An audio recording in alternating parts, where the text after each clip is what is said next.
Ais, bisa dicek Ais. Silakan di share screen. Baik, Bu. Nah, dicoba dulu. Sambil menunggu yang lain, 23 mahasiswa.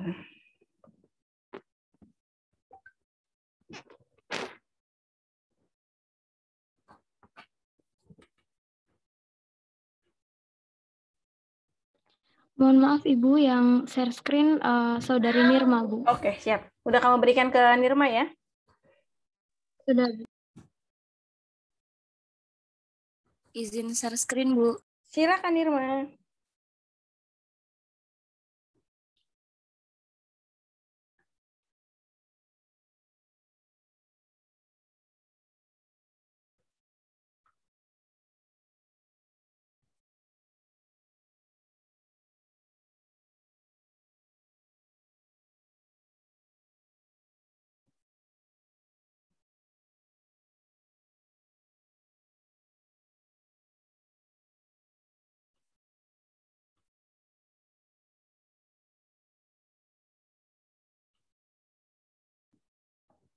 Moderator? Ais. Saya, Oke, ya. siap.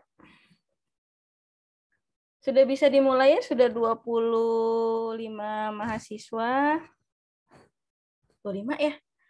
Ya, 25 dikurangin 2 masih 22 sih. Jumlah kita ada 27 ya? 2 apa 28? 28 sepertinya. Ya, Bu. Iya, Bu.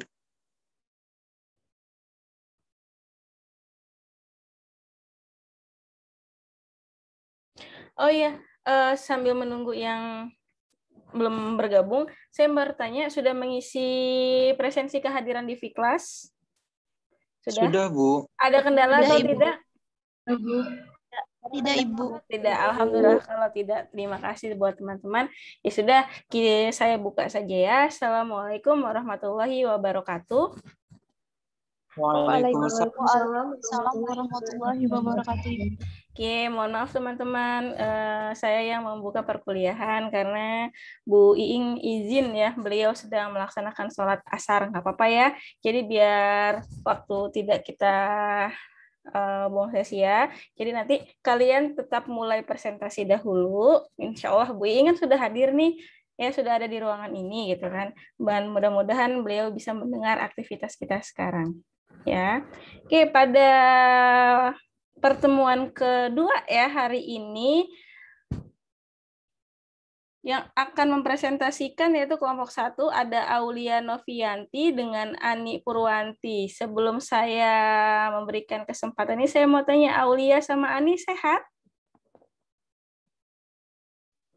Sehat, Bu. Alhamdulillah. Gimana keadaan di sana, hujan? Di rumahmu? Hujan, Bu. Dari pagi, Bu. Iya, benar ya. Sama kok, di sini bahkan dari kemarin ya.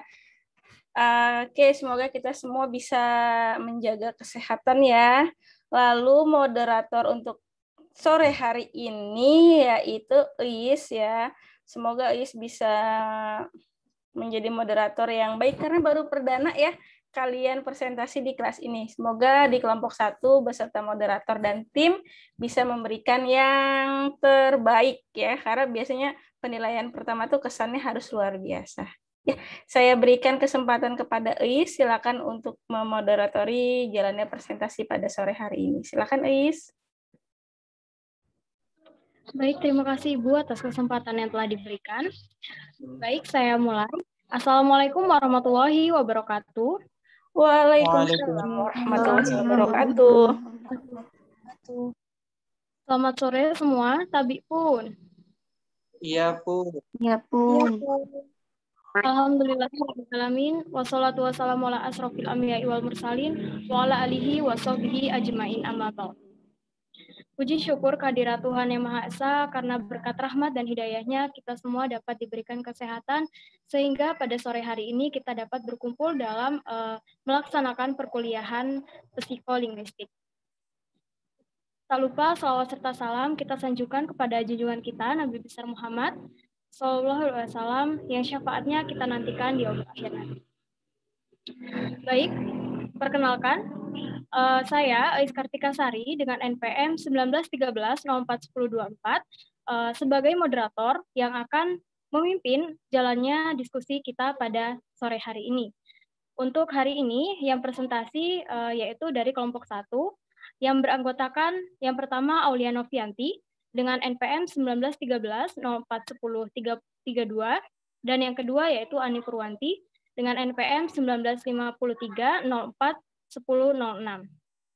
Kelompok 1 akan mempresentasikan mengenai materi konsep dasar psikolinguistik dan sejarah perkembangannya. Baik, langsung saja untuk pemateri pertama, yaitu Aulia Novianti. Saya persilakan untuk menyampaikan materinya. Baiklah, terima kasih moderator atas kesempatan yang telah diberikan kepada saya. Saya akan menyampaikan materi yang pertama, yaitu konsep dasar psikolinguistik. Berdasarkan pandangan tradisional, psikologi merupakan sebuah disiplin ilmu yang diorientasikan untuk mengkaji suatu stimulus, respon, dan proses berpikir yang mendasari terciptanya stimulus dan respon. Dalam pandangan modern, psikologi merupakan kajian ilmu yang mengatur tingkah laku manusia secara umum. Hal tersebut dapat dilakukan dengan mengamati setiap gerak-gerik yang dilakukan oleh manusia, misalnya dari postur tubuh, cara berbicara, ekspresi wajah, dan lainnya yang bisa diamati secara empiris. Sedangkan linguistik secara umum dan luas merupakan suatu ilmu yang mengkaji bahasa. Bloomfield tahun 1928 halaman 1. Oleh karena itu, dapat dikatakan bahwa linguistik adalah ilmu yang objek kajiannya adalah bahasa. Sedangkan bahasa itu sendiri merupakan fenomena yang hadir dalam segala aktivitas kehidupan manusia. Slide selanjutnya.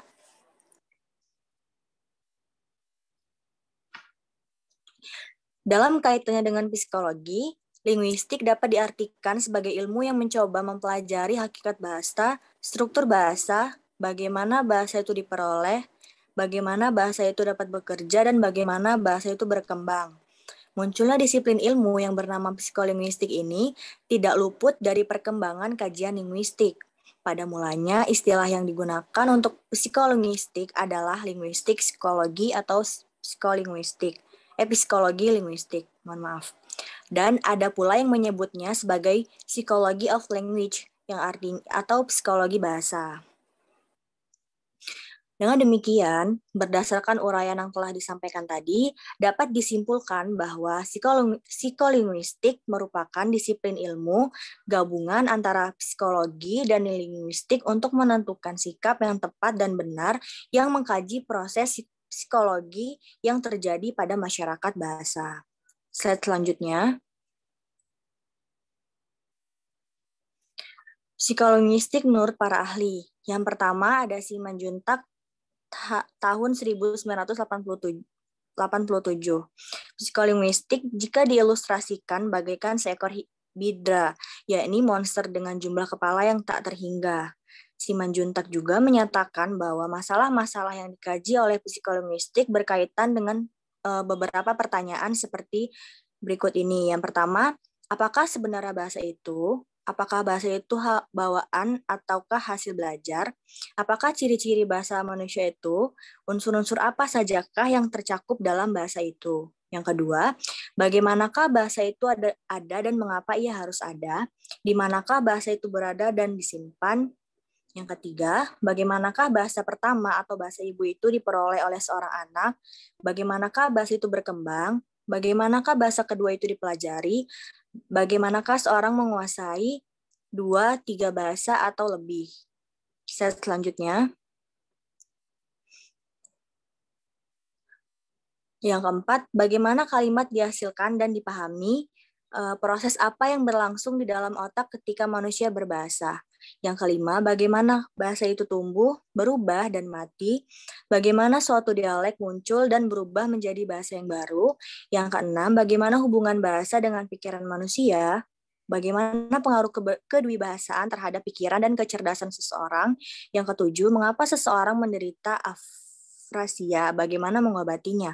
Dan yang terakhir, bagaimana bahasa itu sebaiknya diajarkan agar benar-benar dan dapat dikuasai dengan baik oleh pembelajar bahasa. Slide selanjutnya. Yang kedua ada Ike Tyson pada tahun 1984 mengemukakan bahwa perlulah kiranya objek kajian psikolinguistik itu dibatasi secara jujur. Pertanyaan-pertanyaan yang diajukan oleh Simanjuntak di atas disederhanakan lagi oleh Ike Tyson menjadi 3 pertanyaan saja, yaitu yang pertama, masalah pemerolehan bahasa. Masalah pemerolehan bahasa, apakah manusia memperoleh bahasa karena ia dilahirkan dengan dilengkapi pengetahuan khusus tentang kebahasaan? Yang kedua, hubungan antara pengetahuan bahasa dan penggunaan bahasa. Hubungan antara pengetahuan bahasa dan penggunaan bahasa linguis sering menyatakan bahwa dirinya adalah orang yang memberikan representasi bahasa internal seseorang atau pengetahuan bahasanya. Ia kurang tertarik untuk memberikan bagaimana penutur menggunakan bahasanya. Yang ketiga, ada proses produksi dan pemahaman tuturan. Proses produksi dan pemahaman tuturan menghasilkan dan memahami tuturan dengan mengasumsikan bahwa penggunaan bahasa tidak berbeda dengan pengetahuan bahasa. Apakah sesungguhnya yang terjadi ketika seseorang itu menghasilkan tuturan atau memahami tuturan? 3 pertanyaan itulah yang dikaji dalam psikolinguistik dengan mempertimbangkan 4 tipe bukti. Yang pertama ada komunikasi binatang, bahasa anak-anak, bahasa orang dewasa yang normal, dan tuturan disfasik atau orang yang terganggu tuturannya. Sekian yang dapat saya sampaikan, saya kembalikan ke moderator. Baik, terima kasih Saudari Aulia yang telah menyampaikan materinya. Untuk materi selanjutnya akan disampaikan oleh Saudari Ani Purwanti. Kepada Saudari Ani Purwanti, saya silakan. Baik, terima kasih moderator atas kesempatan yang diberikan kepada saya. Materi yang selanjutnya yaitu sejarah perkembangan psikolinguistik. Psikolinguistik adalah ilmu hibrida, yakni ilmu yang merupakan gabungan antara 2 ilmu, psikologi dan linguistik. Benih ilmu ini sebenarnya sudah tampak pada permukaan abad ke-20 tatkala psikolog Jerman Wilhelm Wundt menyatakan bahwa bahasa dapat dijelaskan dengan dasar prinsip-prinsip psikologis. Pada waktu itu, telah bahasa mulai mengalami perubahan dari sifatnya yang estetik dan kultural ke suatu pendekatan yang ilmiah. Sementara itu, di benua Amerika, kaitannya antara bahasa dengan ilmu jiwa juga mulai tumbuh. Perkembangan ini dapat dibagi menjadi 4 tahap. Yang pertama ada tahap formatif, tahap linguistik, tahap kognitif, dan tahap teori psikolinguistik. Yang pertama yaitu tahap formatif. Pada pertengahan abad ke-20, John W. Gardner, seorang psikolog dari Carnegie Corporation, Amerika, mulai menggagas hibridasi atau penggabungan kedua ilmu ini. Ide ini kemudian dikembangkan oleh psikologi lain, yaitu John B. Carroll, yang pada tahun 1951 menyelenggarakan seminar di Universitas Cornell untuk merintis keterkaitan antara kedua disiplin ilmu ini. Pertemuan itu dilanjutkan pada tahun 1953 di Universitas Indiana. Hasil pertemuan inilah membuat gema yang begitu kuat di antara para ahli ilmu jiwa maupun ahli bahasa, sehingga banyak penelitian yang kemudian dilakukan teratah pada kaitan antara kedua ilmu. Pada saat itulah istilah psikolinguistik pertama kali dipakai. Kelompok ini kemudian mendukung penelitian mengenai relativitas bahasa maupun universal bahasa. Pandangan tentang relativitas bahasa seperti dikemukakan oleh Benjamin Leward 1956 dan universal bahasa seperti dalam karya Ginbert 1963 merupakan karya-karya pertama dalam bidang psikolinguistik. Tahap yang kedua yaitu tahap linguistik.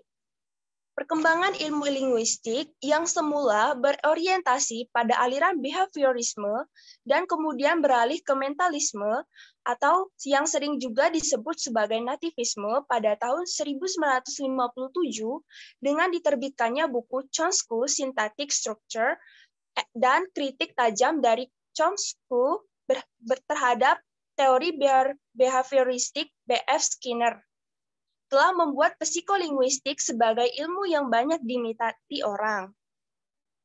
Hal ini makin berkembang karena pandangan Chomsky tentang universal bahasa makin mengarah pada pemerolehan bahasa, khususnya pertanyaan, mengapa anak dimanapun juga memperoleh bahasa mereka dengan memakai strategi yang sama. Pula oleh berkembangnya ilmu neurolinguistik dan biolinguistik Lenneberg. Studi dalam neurolinguistik menunjukkan bahwa manusia ditakdirkan memiliki otak yang berbeda dengan primat lain, baik dalam struktur fungsinya. Pada manusia dan bagian-bagian otak yang dikhususkan untuk kebahasaan, sedangkan pada binatang bagian-bagian ini tidak ada. Dari segi biologi, manusia juga ditakdirkan memiliki struktur biologi yang berbeda dengan binatang. Mulut manusia misalnya, memiliki struktur yang sedemikian rupa sehingga memungkinkan manusia untuk mengeluarkan bunyi yang berbeda-beda. Ukuran ruang mulut dalam bandingannya dengan lidah, kelenturan lidah, dan tipisnya bibir membuat manusia mampu menggerak-gerakan secara mudah untuk menghasilkan bunyi-bunyi yang distintif. Biolinguistik yang merupakan ilmu hibrida antara biologi dan linguistik bergerak lebih luas karena ilmu ini mencoba menjawab 5 pertanyaan sentral dalam studi bahasa seperti yang dikemukakan oleh Chomsky. Yang pertama, apa yang dimaksud dengan pengetahuan bahasa atau knowledge of language? Yang kedua, bagaimana pengetahuan itu diperoleh? Yang ketiga, bagaimana pengetahuan itu diterapkan? Yang keempat, mekanisme otak mana yang relevan dalam hal ini? Dan yang kelima, bagaimana pengetahuan ini berperan pada spesies manusia? Nah, pernyataan pertama merujuk pada pengetahuan kebahasaan manusia, yakni pengetahuan seperti apa yang dimiliki oleh manusia sehingga dia dapat berbahasa. Ini dikaitkan dengan pernyataan yang kedua, yakni dari mana datangnya pengetahuan itu? Apakah pengetahuan itu sudah ada sejak manusia dilahirkan atau diperoleh dari lingkungan setelah manusia itu lahir? Pernyataan ketiga mencoba menjawab masalah bagaimana pengetahuan yang dimiliki itu diterapkan pada data yang masuk. Dengan pengetahuan yang telah kita miliki, kita bisa mencerna input yang masuk pada kita. Slide selanjutnya. Tahap yang ketiga yaitu tahap kognitif. Pada tahap ini, psikolinguistik mulai mengarah pada peran kognisi dan landasan biologis manusia dalam pemerolehan bahasa. Pelopor seperti Chomsky mengatakan bahwa linguis itu sebenarnya adalah psikolog kognitif. Pemerolehan bahasa pada manusia bukanlah penguasaan komponen bahasa tanpa berlandaskan pada prinsip-prinsip kognitif. Tata bahasa misalnya, tidak lagi dipandang sebagai sesuatu yang lepas dari kognisi manusia karena konstituen dalam suatu ujaran sebenarnya mencerminkan realita psikologi yang ada pada manusia tersebut. Ujaran bukanlah suatu urutan bunyi yang linear, tetapi urutan bunyi yang membentuk unit-unit konstituen yang hierarkis, dan masing-masing unit ini adalah realita psikologis. Misalnya, pada frasa orang tua itu yang membentuk suatu kesatuan psikologis yang tak dapat dipisahkan. Frasa ini dapat digantikan dengan hanya satu kata saja, seperti nama orang, misalnya Achmat, atau kata ganti dia. Pada tahap kognitif ini, orang juga mulai berbicara tentang peran biologi pada bahasa karena mereka mulai merasa bahwa biologi merupakan landasan suatu bahasa itu dapat tumbuh dan berkembang. Orang-orang seperti Chomsky dan Lenneberg mengatakan bahwa pertumbuhan bahasa seorang manusia itu secara genetik dengan pertumbuhan biologinya. Tahap yang keempat yaitu tahap teori psikolinguistik. Pada tahap akhir ini, psikolinguistik tidak lagi berdiri sebagai ilmu yang terpisah dari ilmu-ilmu lain karena pemerolehan penggunaan bahasa manusia menyangkut banyak cabang ilmu pengetahuan lain. Psikolinguistik tidak lagi terdiri atas psiko dan linguistik saja, tetapi juga menyangkut ilmu-ilmu lain seperti neurologi, filsafat, primatologi, dan genetika. Neurologi mempunyai peran yang sangat erat dengan bahasa, karena kemampuan manusia berbahasa ternyata bukan karena lingkungan, tetapi karena kodrat neurologis yang dibawanya sejak lahir. Ilmu seperti sekarang ini juga kembali memegang peran adanya pemerolehan pengetahuan merupakan masalah yang sudah ada sejak zaman dahulu menjadi perdebatan di antara para filsuf. Apa pengetahuan itu dan bagaimana manusia itu memperoleh pengetahuan. Primatologi dan genetika mengkaji sampai seberapa jauh bahasa itu dimiliki khusus manusia dan bagaimana genetika terkait dengan pertumbuhan bahasa. Dengan kata lain, psikolinguistik ini telah mengkaji ilmu yang ditopang oleh ilmu-ilmu lain. Demikian materi yang dapat saya sampaikan, saya kembali. Baik, terima kasih Saudari Ani Purwanti yang telah menyampaikan materinya. Untuk selanjutnya, yakni sesi tanya-jawab. Saya di sini membuka satu termin tanya-jawab kepada yang berisi 3 orang penanya. Kepada rekan-rekan semua yang ingin bertanya, silakan untuk menyebutkan namanya. Nirma moderator. Rahman moderator.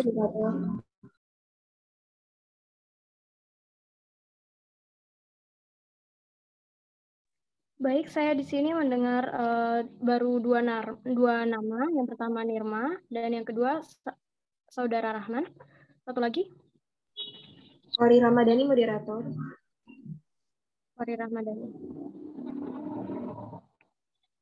Baik, untuk kesempatan yang pertama saya berikan kepada Saudari Nirma. Kepada Saudari Nirma, silakan untuk menyampaikan pertanyaan. Baik, sebelumnya terima kasih moderator atas kesempatan yang diberikan untuk saya. Saya di sini akan bertanya.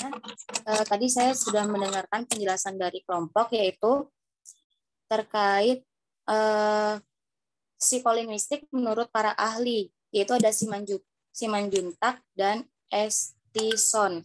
Di sini saya ingin bertanya, Estison menyebutkan bahwa ada 3 hal sebenarnya yang menarik perhatian psikolinguistik. Salah satunya adalah proses produksi dan pemahaman tuturan.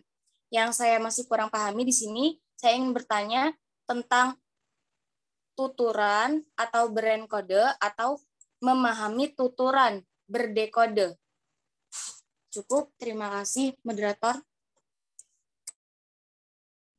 Baik, terima kasih pada Saudari Nirma atas pertanyaan yang telah diberikan. Kepada penyaji, apakah pertanyaannya dapat dipahami? Dapat dipahami moderator. Baik, terima kasih. Kesempatan kedua saya berikan kepada Saudara Rahman. Kepada Saudara Rahman, silakan untuk menyampaikan pertanyaannya. Baiklah, terima kasih atas kesempatannya moderator. Mohon maaf sebelumnya, apakah suara saya terdengar dengan jelas? Ya, terdengar. Baiklah, saya ingin bertanya. Mohon maaf, saya belum perkenalkan diri. Perkenalkan, nama saya Rahman Andrabel dengan NPM 1913041022. Di sini saya ingin bertanya, dalam makalah kelompok terdapat tujuan utama seorang psikolinguistik ialah menemukan struktur dan proses yang melandasi kemampuan manusia untuk berbicara dan memahami bahasa. Nah, tolong berikan penjelasan mengenai hal tersebut. Sekian dari saya, terima kasih. Baik, terima kasih Saudara Rahman atas pertanyaan yang telah diberikan. Bagaimana kepada penyaji, apakah pertanyaan dapat dipahami? Dipahami moderator. Baik, untuk penanya ketiga yaitu Saudari Kori Ramadhani. Kepada Saudari Kori, silakan untuk menyampaikan pertanyaannya. Baik, terima kasih moderator atas kesempatan yang telah diberikan kepada saya.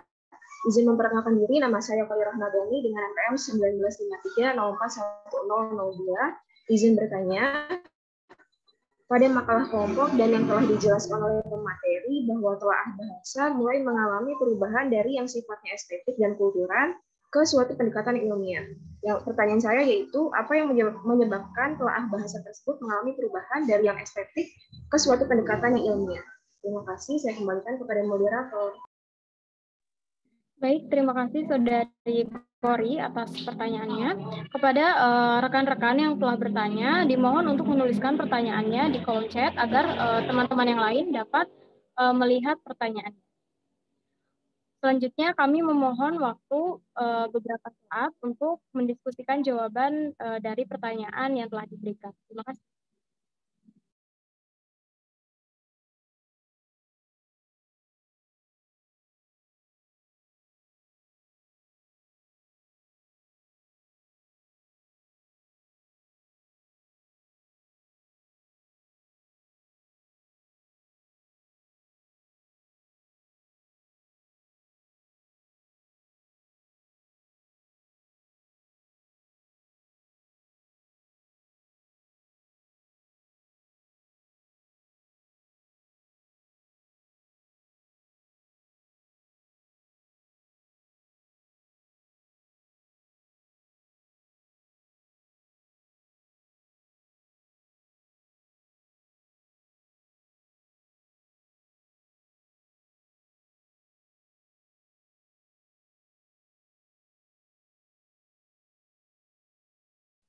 Kok jadi ngantuk ya? Kok hening sekali? Ya, sambil menunggu kelompok penyaji menyiapkan jawaban. Saya tadi belum mengucapkan salam. Karena kan salam itu merupakan doa, toh. Ya, baik, saya salam dulu ya. Mohon izin Bu Ayu. Tadi Iya, saya Ibu. sudah memandangkan kepada Bu Ayu. Ya, Assalamualaikum warahmatullahi wabarakatuh. Waalaikumsalam warahmatullahi wabarakatuh. Tabi pun. Ya pun. Ya pun. Alhamdulillahirabbil alamin. Sambil menunggu teman-teman penyaji menyiapkan jawaban dari ketiga penanya ya. Dari Nirma, Rahman, dan Kori.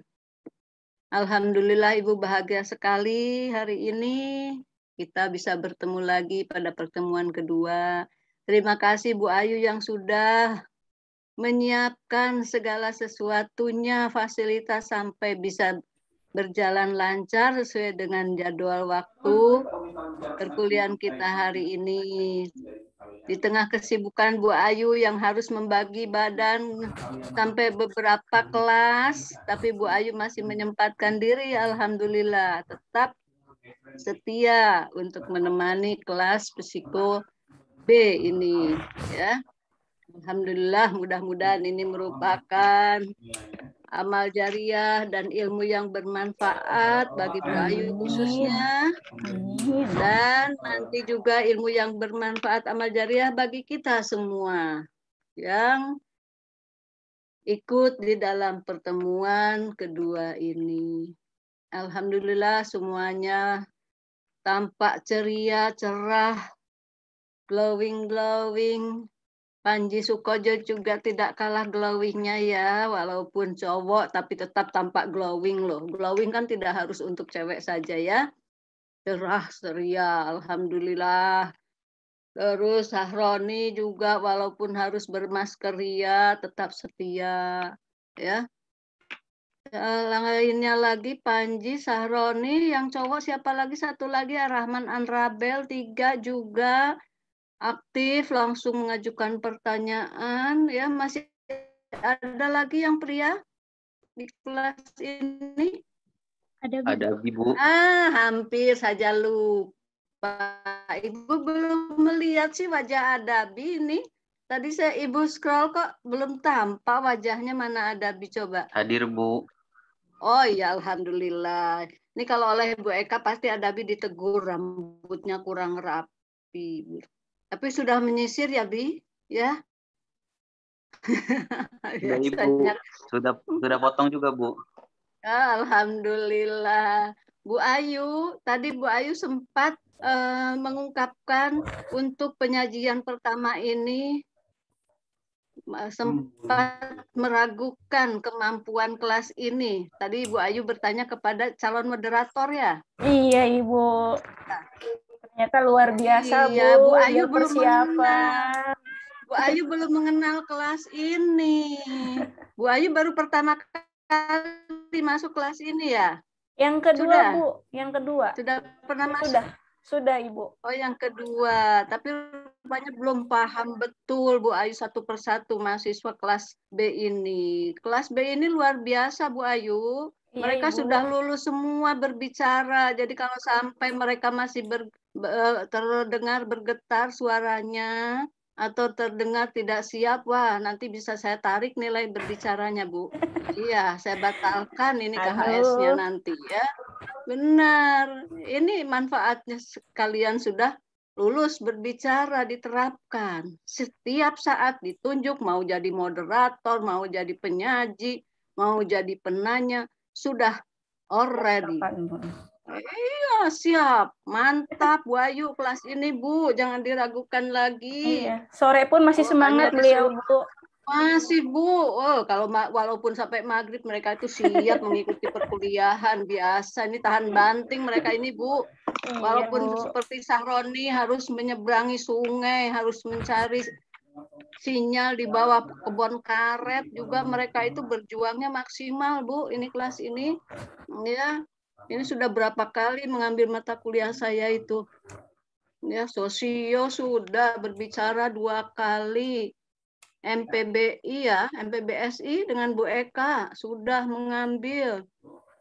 Jadi kalau saya sudah saking, kalau orang Jawa bilang saking pahamnya satu persatu. Alhamdulillah.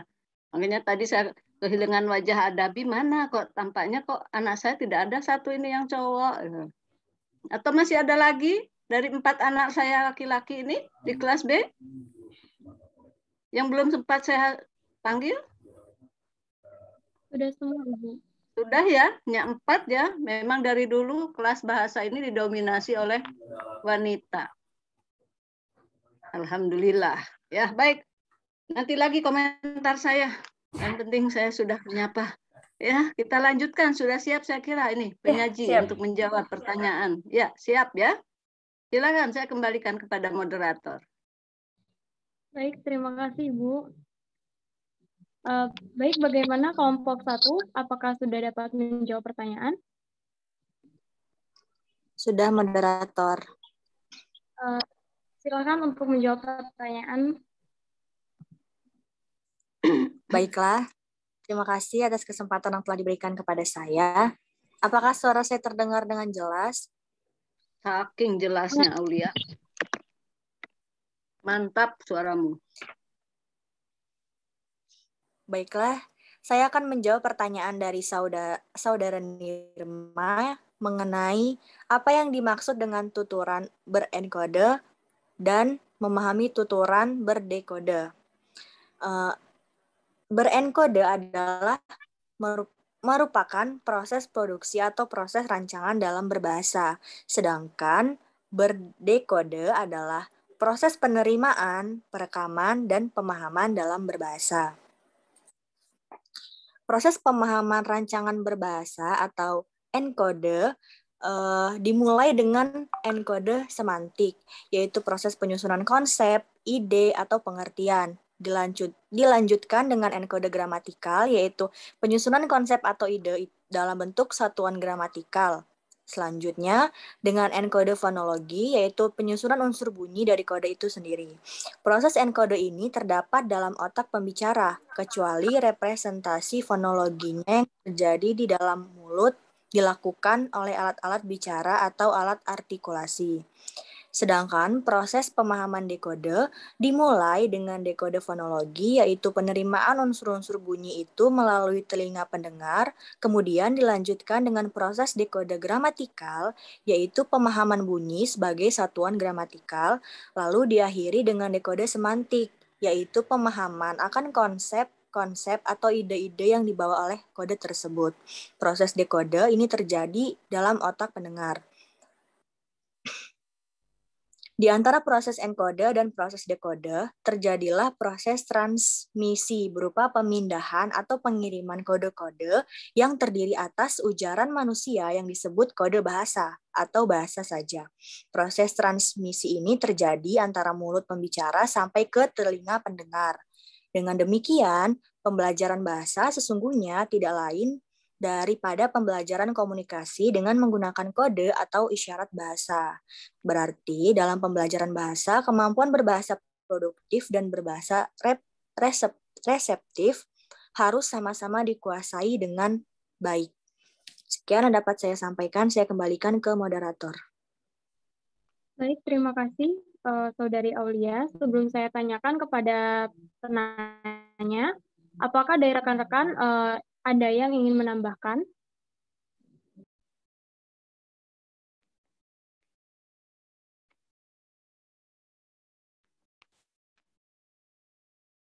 Baik, sepertinya cukup. Kepada Saudari Nirma, apakah jawaban dari pemateri dapat dipahami? Terima kasih moderator. Jawabannya sudah saya mengerti, saya pahami, tetapi saya ingin meminta kembali mungkin secara singkat penjelasan dari berenkode dan dekode. Terima kasih. Baik, bagaimana Saudari Aulia? Mohon maaf, apakah bisa dijelaskan lebih singkat? Bisa, moderator. Baik. Jadi, apa yang dimaksud dengan tuturan berenkode dan berdekode? Enkode adalah proses produksi atau proses rancangan dalam berbahasa yang meliputi tiga aspek. Yang pertama ada enkode semantik, enkode gramatikal, dan enkode fonologi.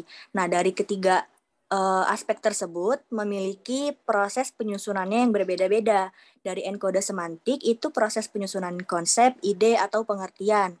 Dan gramatikal yaitu penyusunan konsep atau ide dalam bentuk satuan gramatikal.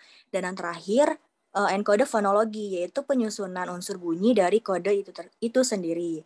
Kemudian proses pemahaman dekode merupakan proses penerimaan, perekaman, dan pemahaman bahasa. Proses dekode ini dimulai dengan dekode fonologi, yaitu penerimaan unsur bunyi melalui telinga pendengar. Kemudian dilanjutkan dengan proses gramatikal, yaitu pemahaman bunyi sebagai satuan gramatik. Lalu diakhiri dengan proses dekode semantik, yaitu pemahaman akan konsep-konsep atau ide yang dibawa oleh kode tersebut. Nah, proses dekode itu terjadi dalam otak pendengar. Jadi apa yang disampaikan oleh lawan bicara itu ditangkap melalui pemahaman dekode. Sekian yang dapat saya sampaikan, saya kembalikan ke moderator. Baik, terima kasih Saudari Aul. Bagaimana Saudari Nirma? Baik, terima kasih, Chris. Saya sudah mengerti, yaitu berenkode itu artinya proses produksi bahasa yang meliputi 3 proses, yaitu proses semantik, proses gramatikal, dan proses fonologi. Kemudian dekode, yaitu proses penerimaan bahasa yang meliputi 3 proses, yaitu proses fonologi, proses gramatikal, dan proses semantik. Baik, cukup sekian. Terima kasih. Terima kasih Saudari Nirma atas penjelasan yang telah diberikan. Selanjutnya, apakah sudah siap untuk menjawab pertanyaan selanjutnya? Izin menjawab pertanyaan Saudara Rahman, moderator. Baik, silakan Saudari Ani. Baik, terima kasih moderator atas kesempatan yang Anda berikan kepada saya. Saya akan menjawab pertanyaan dari Saudara Rahman.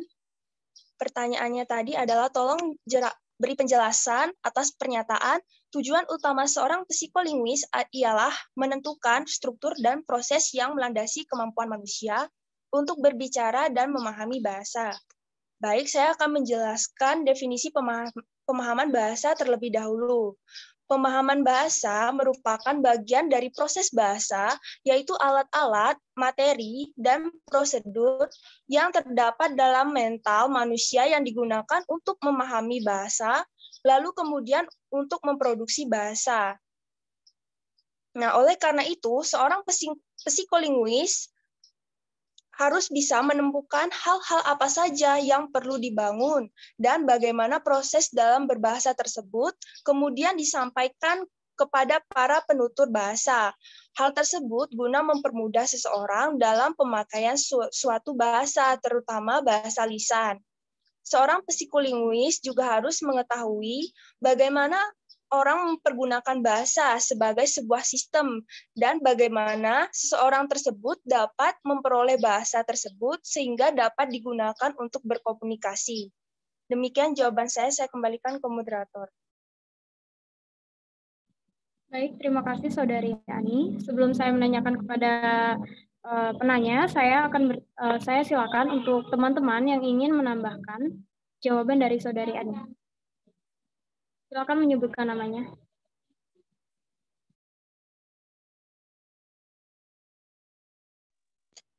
Azahra, moderator.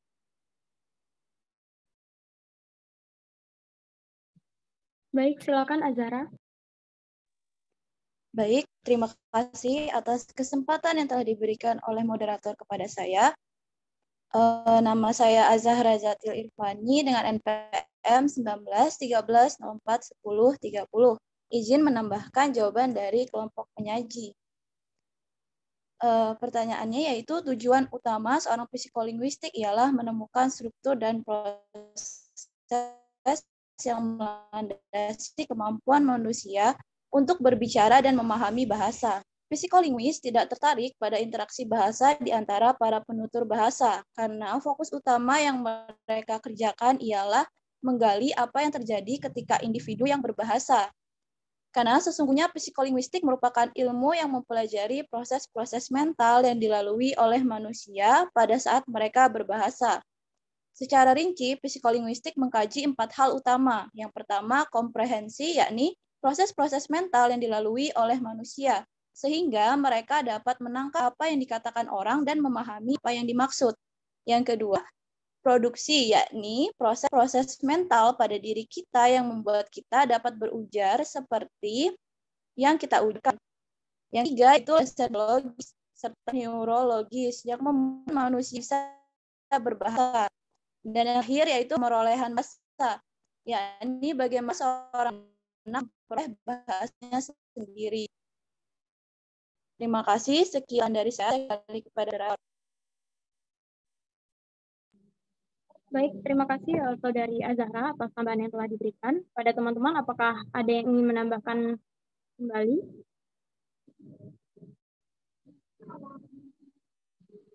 Baik, saya rasa cukup. Bagaimana Saudara Rahman, apakah jawaban serta tambahan dari Saudari Azahra dapat dipahami? Baiklah, terima kasih kepada Ani Purwanti dan Azahra yang sudah menjawab pertanyaan saya. Yang saya pahami yaitu seorang psikologis harus mengetahui bagaimana orang mempergunakan bahasa sebagai sebuah sistem dan bagaimana orang dapat memperoleh bahasa tersebut sehingga dapat digunakan untuk berkomunikasi. Sekian dari saya, terima kasih. Salah. Saudara Rahman atas penyampaiannya. Untuk pertanyaan terakhir yaitu dari Saudari Kori Rahmadani kepada pemateri, silakan untuk menjawab pertanyaan tersebut.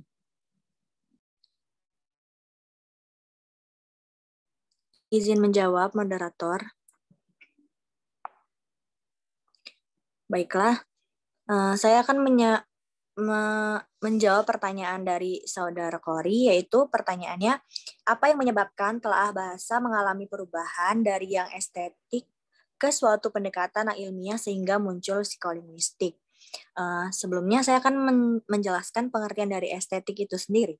Estetik itu merupakan suatu penilaian penilaian mengenai keindahan yang dapat dilihat oleh indera penglihatan manusia. Kaitannya dengan dalam telaah ilmu bahasa adalah suatu penilaian mengenai tingkah laku dalam berbahasa yang masih berkaitan dengan ilmu psikologi. Jadi kan psikolinguistik itu merupakan gabungan dua ilmu psikologi dan linguistik. Sedangkan ilmu psikologi mengkaji tentang tingkah laku dan linguistik mengkaji tentang ilmu bahasa. Karena itu, dalam membahas pengertian psikolinguistik, terlebih dahulu penulis akan berdasar pada pengertian ilmu-ilmu tersebut. Psikologi yang berasal dari bahasa Inggris, psikologi, kata psikologi, yaitu yang memiliki arti akar kata yang berarti jiwa, ruh, sukma, dan logos yang berarti ilmu. Jadi, secara etimologi, psikologi berarti ilmu jiwa. Sejalan dengan pendapat tersebut, Martinet mengemukakan bahwa linguistik adalah telaah ilmiah mengenai bahasa manusia. Sebelum menggunakan bahasa, seorang pemakai bahasa terlebih dahulu memperoleh bahasa. Krida Laksana tahun 1982 halaman 40 berpendapat sama dengan menyatakan bahwa psikolinguistik adalah ilmu yang mempelajari hubungan antara bahasa dengan perilaku dan akal budi manusia serta kemampuan berbahasa dapat diperoleh dalam proses berbahasa. Yang sehingga menghasilkan ujaran berupa kalimat-kalimat. Untuk memahami kalimat-kalimat dalam setiap ujaran, diperlukan disiplin ilmu linguistik yang merupakan ilmu yang mengkaji tentang bahasa, Misalnya tentang struktur bahasa, pemerolehan bahasa, dan tentang hubungannya dengan bentuk-bentuk lain dari komunikasi. Dari uraian tersebut, dapat disimpulkan bahwa linguistik merupakan ilmu tentang bahasa dengan karakteristiknya tersendiri. Struktur-struktur yang ada di dalamnya, baik itu dikaji secara khusus seperti fonetik, morfologi, sintaktik, dan semantik, dan yang secara luas dikaji seperti melalui makrolinguistik seperti psikolinguistik. Sehingga berdasarkan uraian tersebut, lahirlah psikolinguistik sebagai suatu ilmu ilmiah dengan tujuan untuk memudahkan memperoleh bahasa menggunakan teori-teori ilmiah yang telah diuraikan pada proses-proses psikologi yang berlangsung waktu berkomunikasi dan bagaimana kemampuan bahasa diperoleh oleh manusia. Sekian yang dapat saya sampaikan, saya kembalikan ke moderator. Baik, terima kasih Saudari Aulia atas jawaban yang telah diberikan. Kepada rekan-rekan diskusi, apakah ada yang ingin menambahkan jawaban dari Saudari Aulia?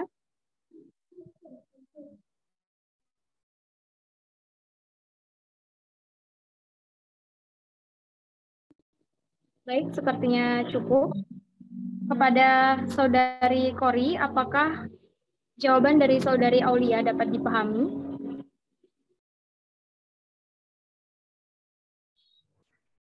Dapat dipahami, moderator.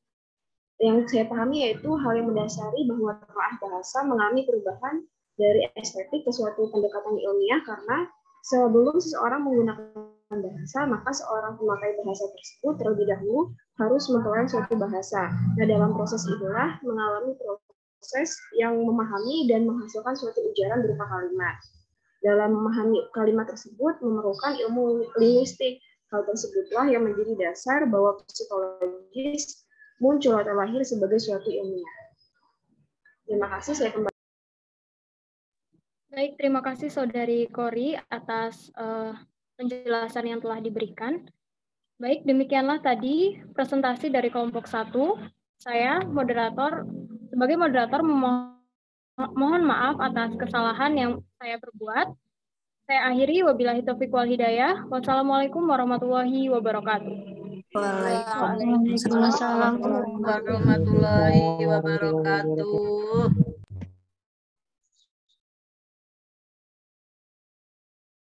Bagaimana Bu Ayu? Mau cukup 1 termin saja? Atau mau 2 termin? 2 aja kali ya Bu ya. 1 lagi termin kedua 2 orang penanya lah cukup sepertinya Bu. Ini masih ada waktu 25 menit lagi. Jam lagi ya? Iya, 25 menit lagi.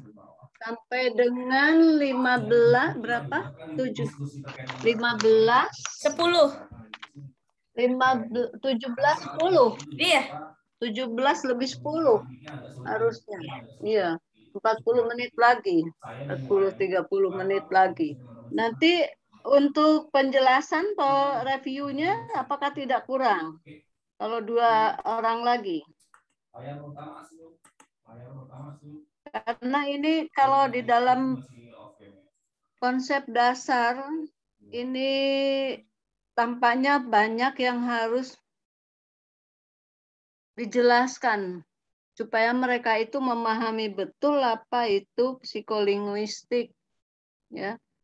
Jadi banyak definisi di situ yang mungkin masih sulit dipahami oleh saudara mahasiswa. Nah, kalau diberikan waktu 2 orang lagi, saya mohon tolong cara mengajukan pertanyaannya yang singkat, tepat, jelas. Demikian juga yang menjelaskan, menjawab ya. Silakan 2 pertanyaan lagi kalau begitu. Silakan moderator, kembalikan ke moderator. Baik, terima kasih Ibu. Ya. Bagi rekan-rekan yang ingin bertanya, silakan untuk menyebutkan namanya. Untuk 2 orang. Siapa? Mohon maaf. Panji Sukoco. Baik, Saudara Panji. 1 orang lagi.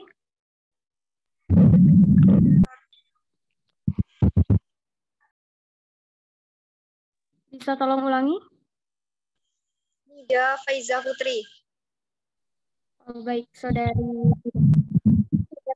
Panji. Silakan untuk jawaban pertanyaan.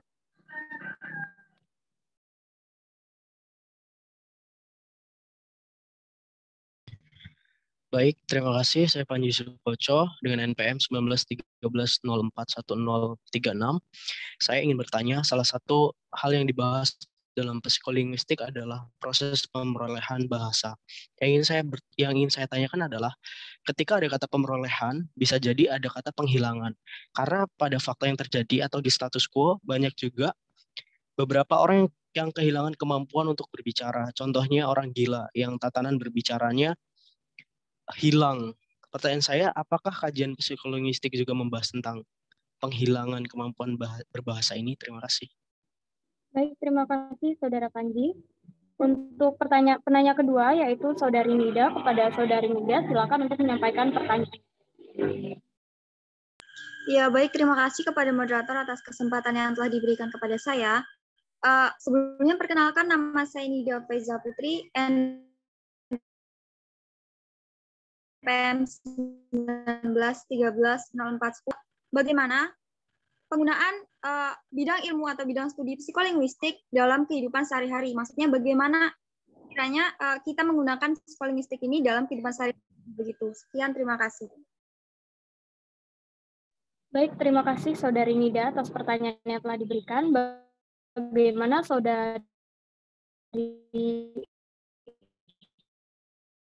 Bagaimana kelompok penyanyi? Dapat dipahami. Baik, sepertinya kami memohon waktu sebentar untuk mendiskusikan jawabannya. Terima kasih.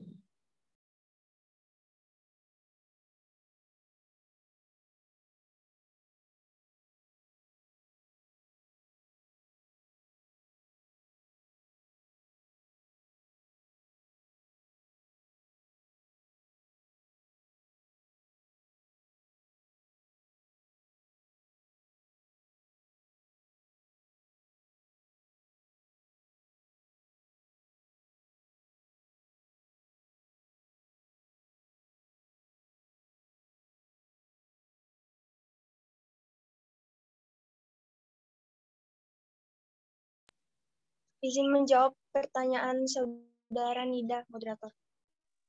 Baik, silakan Saudari Ani untuk menjawab pertanyaan Saudari Nida.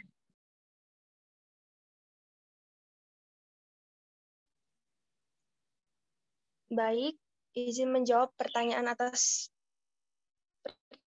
dari Saudara Nida, yaitu bagaimana bidang studi psikolinguistik mempengaruhi kehidupan sehari-hari. Saya akan memberikan contoh teori penghubungan yang dikemukakan oleh Thorndike, yaitu bahwa hubungan stimulus dan respon dapat diperkuat melalui latihan-latihan. Contohnya, dapat kita jumpai dalam kehidupan sehari-hari, salah satunya adalah anak kecil pertama kali naik sepeda ini kan belum dapat menaiki dan belum dapat mengayuh dengan baik. Nah, pasti anak kecil itu belajar untuk mengayuh sepedanya. Meskipun awalnya anak kecil itu terjatuh pada saat mengayuh sepeda pertama kali, dia berusaha berlatih dan setelah lama berlatih, dia hasilnya anak kecil tersebut dapat mengayuh sepedanya dengan baik. Begitu contohnya. Baik, terima kasih Saudari Ani atas jawaban yang telah diberikan. Kepada teman-teman, apakah ada yang ingin menambahkan?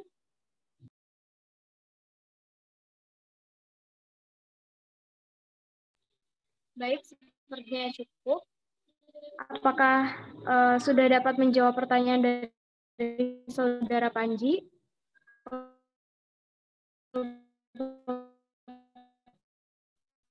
Satu.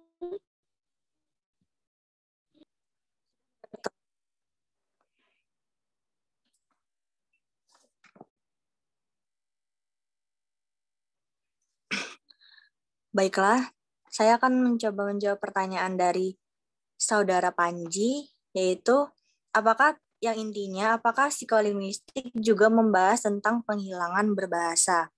Seperti yang telah saya jelaskan tadi, psikolinguistik menurut para ahli, yaitu Simanjuntak tahun 1987, yang mengemukakan bahwa ada 8 masalah-masalah yang dikaji oleh psikolinguistik. Salah satunya itu adalah bagaimana bahasa itu tumbuh, berubah, dan mati. Nah,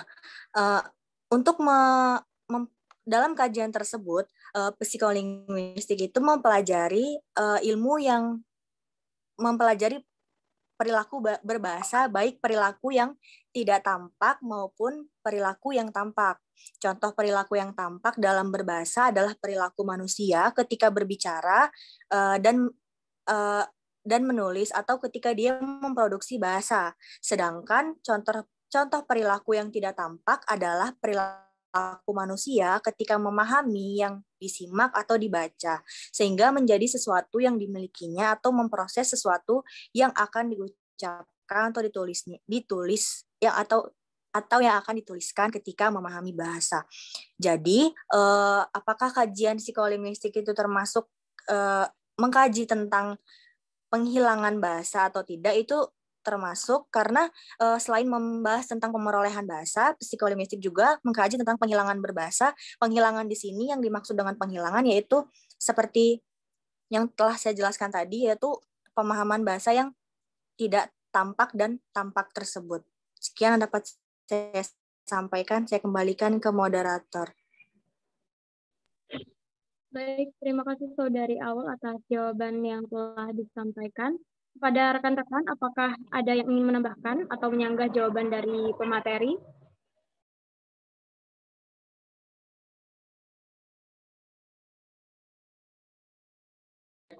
Baik, saya rasa cukup. Bagaimana Saudara Panji, apakah jawaban dari pemateri dapat dipahami?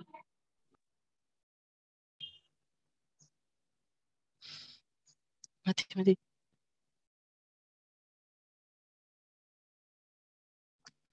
Baik, terima kasih moderator dan pemateri. Saya dapat memahami jawaban yang sudah diberikan.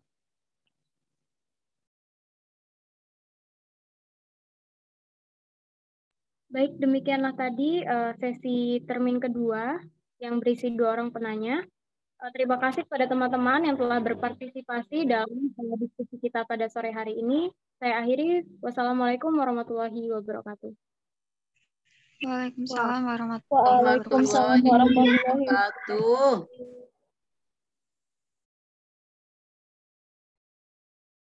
Baik, terima kasih Saudara Moderator. yang sudah begitu bagus memimpin, memandu acara diskusi sore hari ini. Terima kasih juga kepada para penanya, peserta diskusi yang saya yakin semuanya juga aktif walaupun tidak menghidupkan kamera ya. Tidak apa-apa, sama saya juga dari tadi tidak menghidupkan kamera, tetapi sengaja saya melihat satu persatu wajah-wajah anak-anak saya ini. Saya kangen terus terang saja anakku. Ya, Ibu itu sudah rasanya rindu sekali pada mahasiswa-mahasiswa ingin bertemu langsung. Mengajar tuh rasanya kok tidak puas kalau tidak langsung bertatap muka di depan kelas tuh. Ya, apalagi psikolinguistik, hubungan antara perilaku kejiwaan, psikis, dengan perilaku berbahasa itu kalau tidak bertemu tatap muka itu rasanya memberi contoh saja kok tidak puas gitu loh.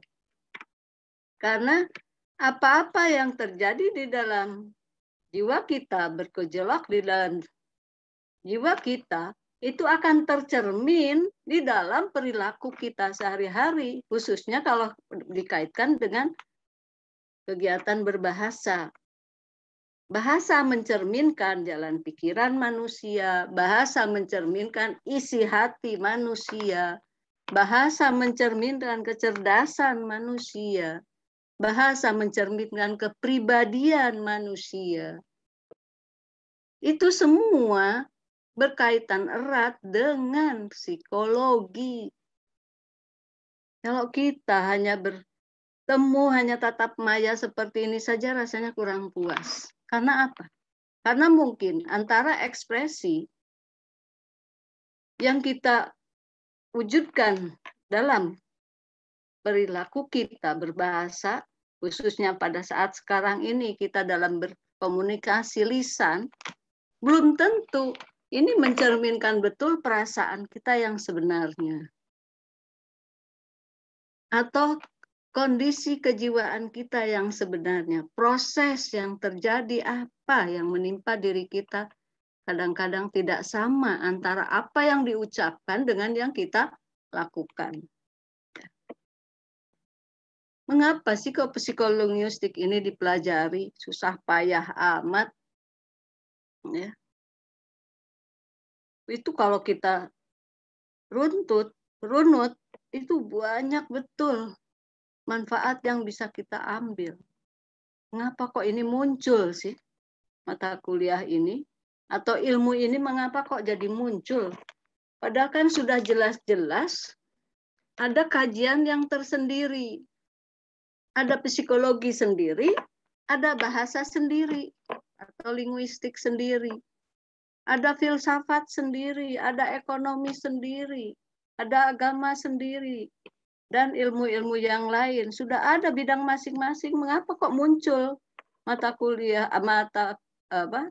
teori atau ilmu interdisipliner antara psikologi dengan linguistik kok dijadikan satu sekarang, jadi muncul psikolinguistik. Kajiannya di dalam psikolinguistik itu menekankan kepada bagaimana kondisi kejiwaan perilaku dalam sendiri seseorang ya, yang diwujudkan di dalam berbahasa. Sederhana, tetapi kita kalau sudah mempelajari psikolinguistik, itu kita bisa mengetahui orang berbohong, orang berpura-pura, orang yang sadis, orang yang ramah,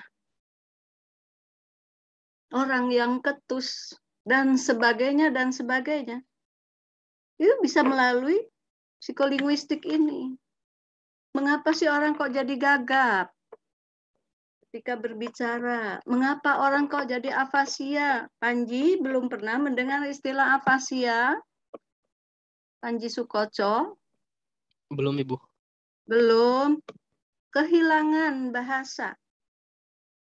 Kehilangan. Jadi orang kehilangan cara berbicara, afasia. Kehilangan blank. seperti apa ya? Ada yang kalau ini Anda pernah melihat orang yang tidak ingat apa-apa, mau mengucapkan itu sulit sekali. Padahal di sini banyak dalam pikirannya, tetapi untuk mengungkapkan banyak gangguan. Jadi kehilangan bahasa, afasia, gangguan dalam berbicara, dalam berbahasa. Ya. Ada yang disleksia dan sebagainya dan sebagainya. Itu dipelajari di dalam psikolinguistik. Mengapa orang itu kok jadi cedal? Apa sebabnya? Mengapa kok orang itu kalau ada yang bersuara bindeng sengau, ada yang tidak jelas kan orang bersuara. Mengapa? Itu karena faktor-faktor neurologisnya, saraf-sarafnya itu ada gangguan. Yang mempelajari saraf, ilmu saraf, ya bagaimana cara saraf itu bekerja, itu para psikolog. Nah ini ada, saya ingat ya di psikolog Rahman Anrabel. Ada Rahman masih di forum? Tolong Anda bedakan ya diksi psikolog dengan psikolinguistik, karena Anda menggunakan diksi di sini.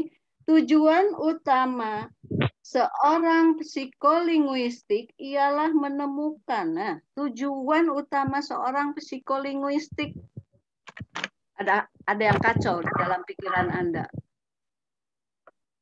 Mengapa saya katakan kacau? Jalan pikiran Anda, pemahaman antara tuturan dengan memahami tadi di dalam proses produksi berkaitan dengan pertanyaan Nirma, ya. Di situ ada berenkode dengan berdekode. Pemahaman Anda terhadap kode bahasa dengan yang Anda ucapkan, yang Anda tuturkan itu berbeda. Anda belum memahami, belum bisa membedakan struktur kalimat yang benar. Tujuan utama seorang psikolinguistik, tidak tepat Anda cara berpikirnya, cara memahaminya. Seorang psikolinguistik yang benar apa? Psikolog. Seorang psikolog. Tapi kalau Anda merujuk ke ilmu psikolinguistiknya berarti seorang psikolinguis. Jangan ada ik-nya belakangnya. Ya, kalau merujuk ke orangnya, akhirannya is bukan ik. Ik itu ilmunya. Nah, itu. Ada yang kacau dalam pemahaman Anda, cara berpikir Anda memahami sesuatu itu ada yang terganggu. Anda belum memahami benar mana yang seharusnya ujaran yang Anda tuturkan yang benar. Ini kita pelajari nanti di dalam psikolinguistik.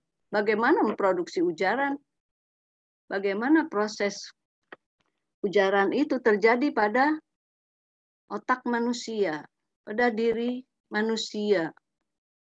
Ada respon masuk ke otak, diolah oleh otak, maka saraf pada otak ini akan memerintah ke mata, lihat itu. Lihat, sinar itu, misalnya kalau itu sinar. Lalu berproses semua alat ucap kita. Lidah, bibir, selaput suara, mata, hidung. Ucapkan, ujarkan, perintah. Saraf otak memerintah. Keluar tuturan. Oh, itu hujan, misalnya kata hujan. Itu melalui proses ujaran. Jadi tidak begitu saja langsung muncul kata-kata kita itu, tidak. Walaupun ini tidak terlihat, isi kepala kita ini selama kita hidup ini bekerja semua.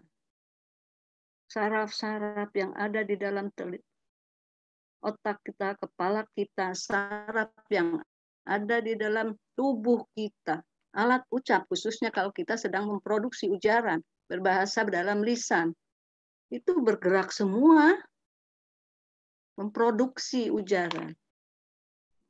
Itu hati-hati, makanya dalam pemahaman berenkode dengan berdekode itu harus sepaham, harus sama. Apa yang kita terima, apa yang kita ucapkan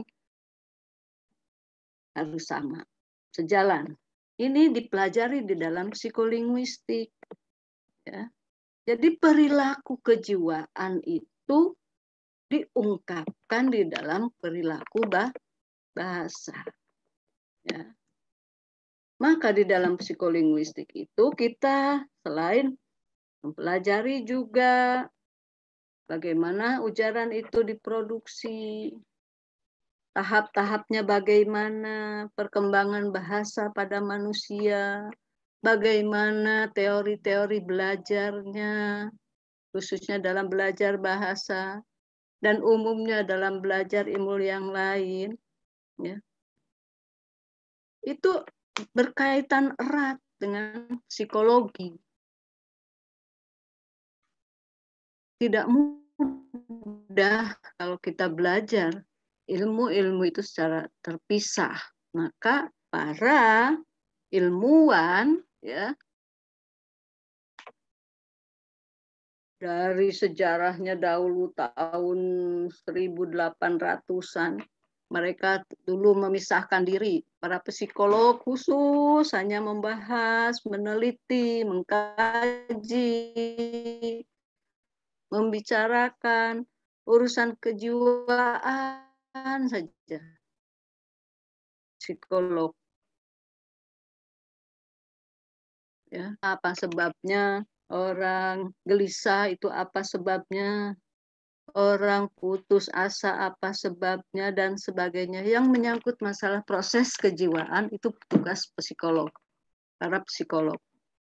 Tapi ternyata seiring dengan berkembangnya waktu dan proses berpikir para psikolog, para linguis, ya, selama ini menyangkut manusia, ternyata bahasa itu sangat kompleks.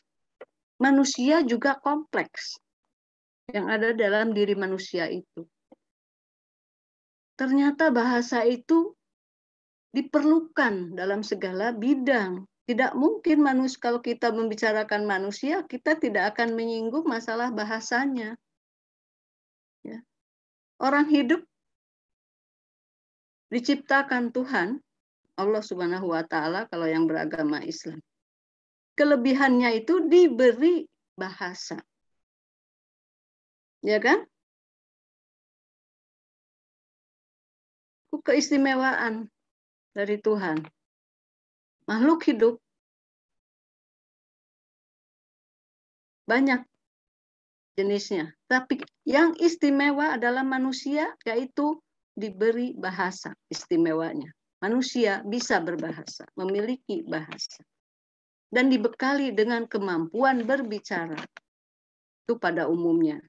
Keistimewaan manusia. Dan diberi pikiran, akal, pikiran.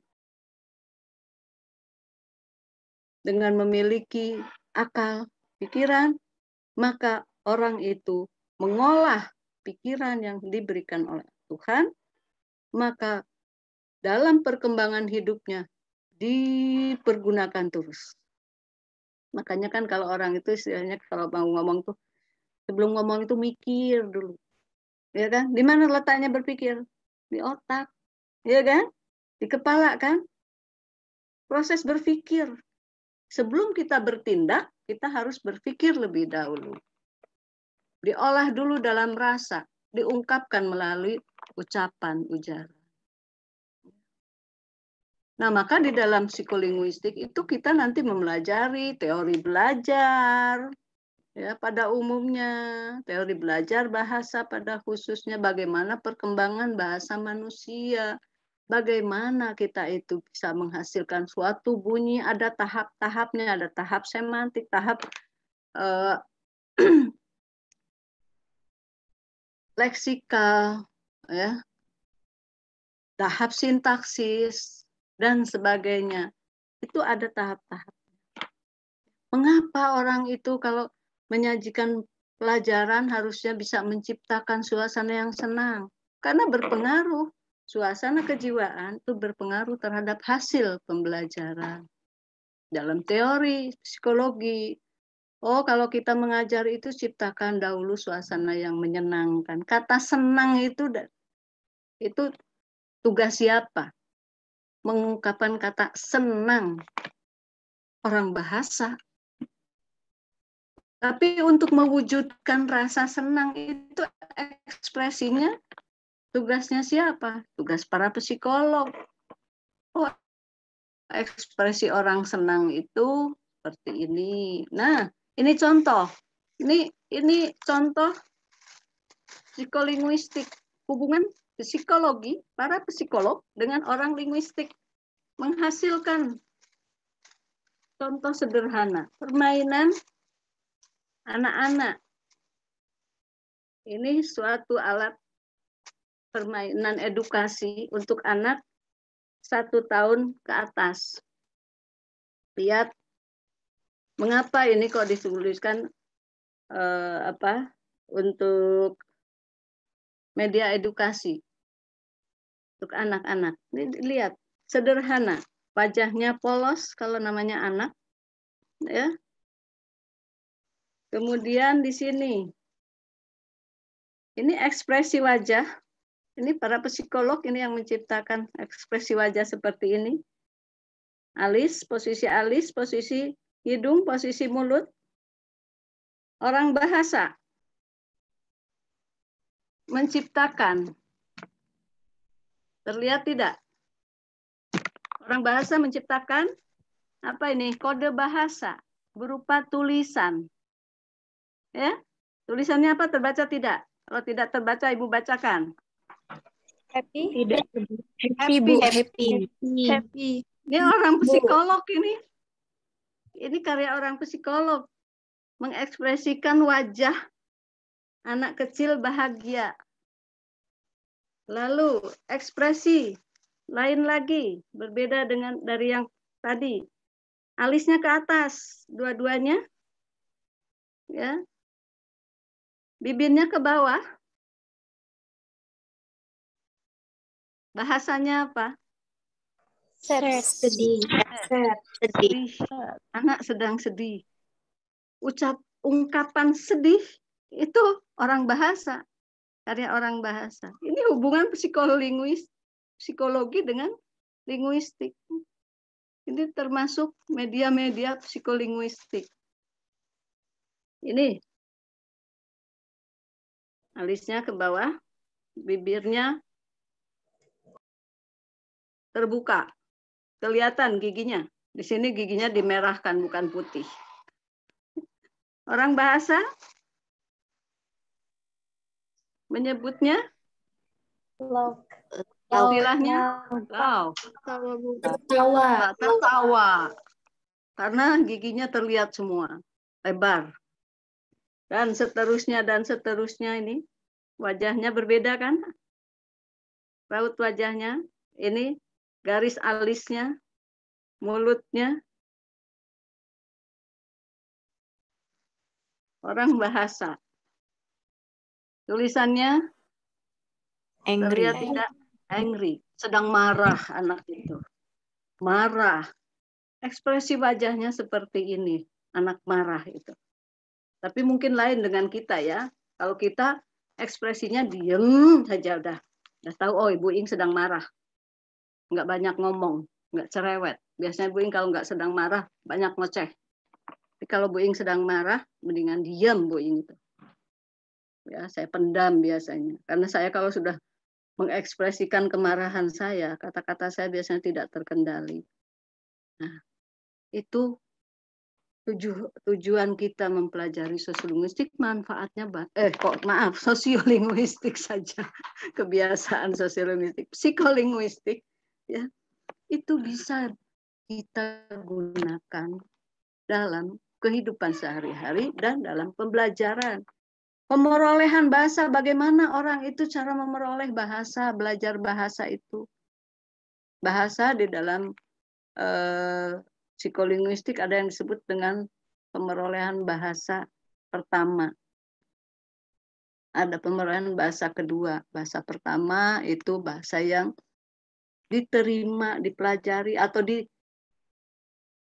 alami oleh anak yang pertama kali dalam pengalaman hidupnya. Apakah berasal dari orang tuanya langsung atau dari orang lain yang di dalam dunia kehidupannya terdekat dalam keluarga, itu bahasa pertama. Ya. Nah, bahasa kedua biasanya setelah mereka itu pergi ke sekolah atau belajar secara formal. Atau bahasa setelah bahasa pertama yang diterima oleh anak, yang dipelajari berikutnya itu bahasa kedua disebutnya. Nanti mungkin ada bahasa ketiga, bahasa keempat, dan seterusnya, tapi dalam psikolinguistik hanya ada istilah bahasa pertama dan bahasa kedua.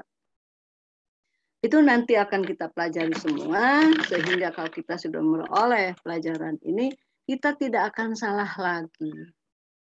Jangan sekali-kali kalau orang itu sedang marah, malah justru kita mengungkapkan dengan kata-kata yang lebih membuat orang itu marah lagi. Ya, karena dari ungkapan-ungkapan bahasa itu akan berdampak kepada perilaku manusia tersebut. Tadi penyaji memberikan contoh, ya, memberikan contoh tadi. Perilaku yang tampak, ya. Yang tampak dan yang tidak tampak. Itu sebenarnya begini, Nak. Dari perilaku kejiwaan, dampak ke perilaku berbahasa, itu kalau kita lihat begini. Saya tadi sengaja sudah menyiapkan contoh yang benar-benar ini termasuk perilaku seseorang. Ini saya memang sekarang sedang banyak terlibat dalam kehidupan anak-anak. Kebetulan saya di sini ada bayi, cucu saya yang ketiga, tinggal serumah. Jadi produk-produk untuk bayi sengaja saya suka lihat-lihat, saya kumpulkan. Nih, ekspresi yang dijadikan contoh di sini, model adalah ekspresi seorang bayi, seorang anak. Bayi. Iya. Mengapa kok yang dipilih bayi? Karena ini produk ini ditujukan untuk bayi, kan? Yang dipilih bayi ekspresinya bagaimana? Bahagia. Bahagia. Yang dipilih juga wajahnya yang ganteng, yang menjadi model. Terus di sini tulisannya biskuit bayi. Ini bahasa nih. Ini bahasa semua ini. Ini ekspresi kejiwaan bayi seseorang, manusia. Ini ekspresi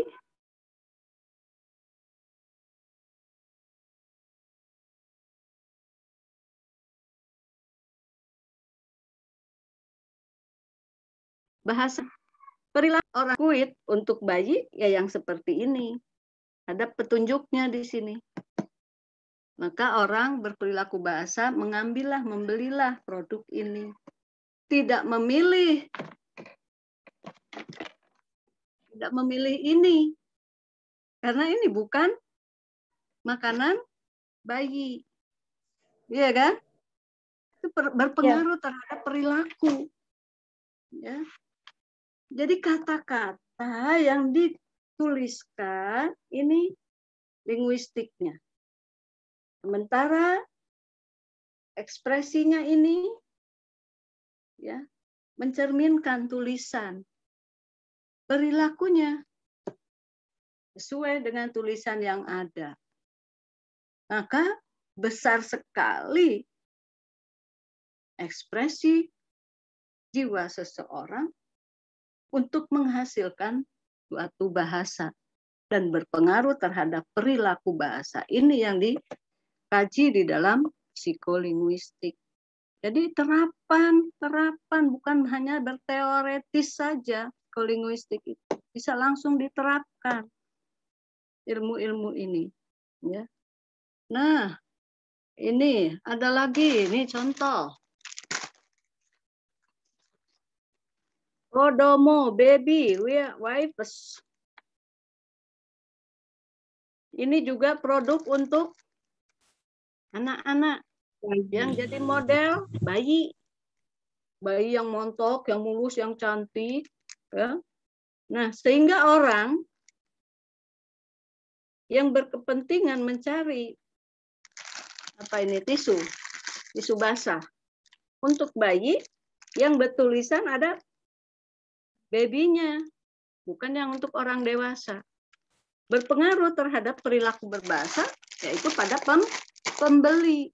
Pembelinya akan memilih ini kalau dia mau mencari produk untuk bayi. Salah dalam membaca, ini kode-kode bahasa, salah dalam membaca, perilakunya nanti akan salah. Ibu sudah mengalami. Karena ibu tidak membaca dahulu, botol, cairan, ya saya yang ada di sana itu, sudah di tempat cucian. Botol cairan, ibu tidak membaca dahulu. Ketika mau mencuci pakaian cucu ibu, pakaian bayi, langsung saja ibu buka. Ibu masukkan ke mesin cuci. Langsung ibu putar. Ketika anak ibu pulang, yang punya bayi itu, ibunya bayi, ibu tanya, itu tadi ibu memakai sabun yang di botol yang itu, nak. Yang mana, Bu? Yang gambar ini. Loh, ibu keliru. Mengapa? Itu bukan untuk mencuci pakaian, Bu. Itu untuk cuci alat makan. Oh, karena ibu tidak membaca dulu. Itu kan bahasa. Membaca itu kan bahasa, proses bahasa. Kan sabun yang untuk alat maku berbahasa. Jadi salah. Jadi akibat proses yang dipahami oleh seseorang itu akan bila bahasanya juga tidak diperhatikan. Anda disuruh maju malah mundur. Maju, Aulia. Malah Aulia bergeraknya ke belakang. Itu bukan maju namanya, Aulia. Mungkin dalam bahasa Anda kalau maju itu ke belakang ya, Aulia ya. Nah, itu pemahaman terhadap proses ujaran itu juga menentukan perilaku. Menentukan juga bahasa yang kita banyak di dalam psikolinguistik itu yang bisa kita manfaatkan, kita pelajari. Tadi ada lagi yang perlu dibenahi ya pada siapa ini? Penyaji. Penyaji itu dalam tulisannya ada di Salindia keberapa, ini tahap formatif. Tulisannya Chomsky. Tolong dilihat lagi ya, para penyaji. Ani dengan siapa? Aulia ya? Baik, Bu. Tahap formatif itu ditulisnya Chomsky. Yang satu menggunakan MS, yang satu menggunakan NS. Apakah tidak salah kutip Anda? Saya baru mendengar nama itu, Chomsky dengan Chomsky. Saya biasanya memahaminya itu mengetahuinya Chomsky, teori strukturalisme, ya, tokoh kompetensi, istilah kompetensi dan performansi itu dari Chomsky. Terus ada lagi pada Salindia, mana lagi itu? terlewat ini. Tahap dituliskannya, berharap dituliskannya terharap, Bapak. Itu juga salah penulisan, tolong dibenahi lagi. Lalu tadi Ani menyebutkan Benjamin dengan linear. Benyamin, Ani, ya, itu ejaan lama. Namanya Benyamin. Kemudian linear, mengungkapkannya, jangan linear, ya, linear. Perubahan dari satu estetik. Oh, pertanyaan Kori Rahmadani. Ada yang dimaksud dengan perubahan dari suatu yang estetik ke yang ilmiah. Yang estetik itu kan dari segi keindahannya saja, hanya memperhatikan segi keindahan, tetapi yang namanya ilmu, ya, atau teori harus bersifat ilmiah. Maksudnya apa? Harus ada teorinya jelas, isinya jelas, sejarahnya jelas, tokohnya jelas, metodenya. Jadi ada standar-standar khusus, kriteria suatu ilmu itu. Harus bisa dibuktikan secara keilmuan. Tahap-tahap mempelajarinya, teori-teorinya, siapa penemunya, bagaimana cara menggunakannya, apa bukti-buktinya, bagaimana penerapannya. Itu yang disebut, yang dimaksud dengan yang bersifat ilmiah. Ya. Jadi tidak hanya asal contoh-contoh yang tidak bisa dibuktikan kebenarannya. Kalau namanya ilmu itu harus bisa dibuktikan kebenarannya dengan fakta-fakta, bukan hanya opini. Hanya ilmu ini, psikolinguistik ini termasuk yang bersifat ilmiah karena jelas teori-teorinya. Ya, sejarahnya jelas, penemunya jelas, cara bekerjanya jelas, ya. Nanti metode-metodenya jelas, ada kriteria-kriteria yang jelas, diakui kebenarannya di seluruh dunia, bukan hanya oleh kita saja yang mempelajari. Lalu pertanyaan tujuan utama psikolinguistik sudah kemampuan berbicara dan memahami bahasa. Struktur dan proses yang melandasi tujuan utama seorang psikolinguis harusnya ialah menemukan struktur dan proses yang melandasi kemampuan. Tadi sudah saya singgung ya, Rahman, menemukan struktur dan proses yang melandasi. Jadi di dalam psikolinguistik itu menemukan atau mengetahui bagaimana proses ujaran dihasilkan, ya, diperoleh, bagaimana cara memperolehnya, bagaimana menghasilkannya, memproduksinya, bagaimana menerapkannya. Itu maksudnya di situ. Ya. Jadi ada tahap-tahap tertentu pada setiap proses berbahasa, memperoleh bahasa itu yang dimaksud. Ya. Ada di situ apa saja yang melandasi. Nanti kita akan mengkaji landasan biologis dan landasan neurologis di dalam pembelajaran bahasa. Proses pada saat orang itu menerima atau menciptakan suatu produk bahasa, itu ada proses-proses yang harus dilakukan. Fondasi biologisnya yang mana? Fondasi biologis ini yang berpengaruh terhadap produk bahasa. Hidung, telinga, bibir, gigi, lidah, mata. Ini landasan biologis yang terlihat ini, ya. Yang neurologisnya mana? yaitu yang tidak tampak, yang saraf-saraf ini neurologis, saraf-saraf. Maka dalam berbahasa, dalam menghasilkan, dalam memproduksi bahasa, dalam semua kegiatan berbahasa, faktor biologis dan faktor neurologis sangat berpengaruh. Baik terhadap keberhasilan seseorang dalam berbahasa. Faktor biologis mana, Bu? Misalnya, buktinya yang berpengaruh terhadap seseorang itu dalam kegiatan berbahasa. Coba, kalau Anda itu sedang flu, menghasilkan bahasanya bagaimana? Tidak jelas kan? Bindeng kan? Seperti apa ya? Kalau orang flu itulah kalau berbicara bagaimana? Berpengaruh kan terhadap bahasa. Bibirnya sumbing. Mohon maaf, itu faktor biologis. Ya, ada kelainan. Pengaruh. Gigi habis. Seperti Ibu.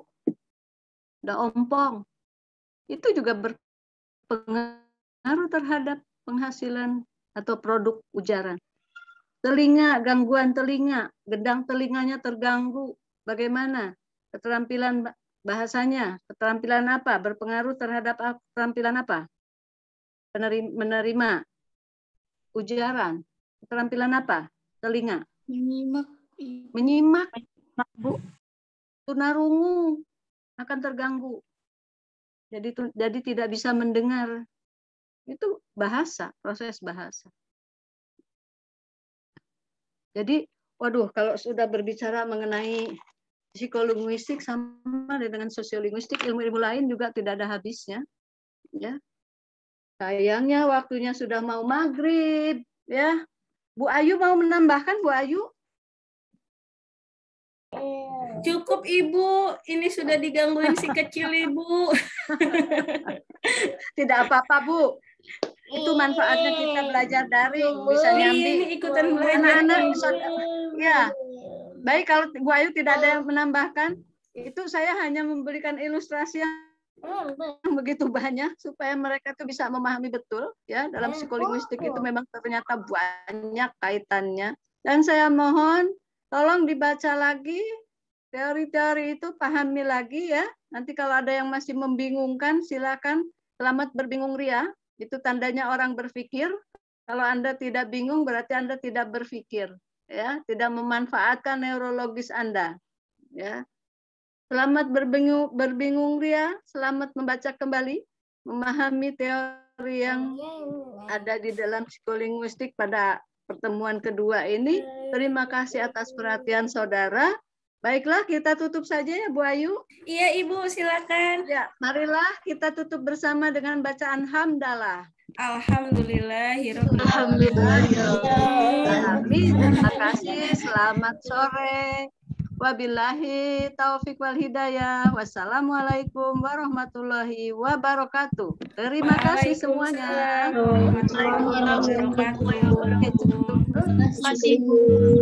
Iya, alhamdulillah ganteng. Ya, silakan.